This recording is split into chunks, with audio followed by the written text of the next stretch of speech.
Pernah nggak sih, baru turun hujan, tiba-tiba tercium bau khas yang bikin adem di hati? Ternyata, bau hujan itu bukan kebetulan, tapi punya nama dan cerita ilmiah yang menarik. Bau khas setelah hujan disebut petrichor. Aroma ini muncul dari tanah kering yang terkena air hujan. Yang bikin menarik, bau ini berasal dari bakteri tanah bernama Actinomycetes yang melepaskan zat bernama geosmin.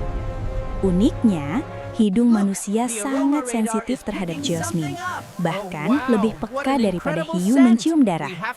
Jadi, bau hujan itu sebenarnya sinyal alami bahwa tanah kembali hidup dan siap menyuburkan lingkungan.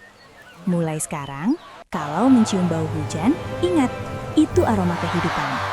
Follow dan like kalau kamu suka fakta unik seperti ini.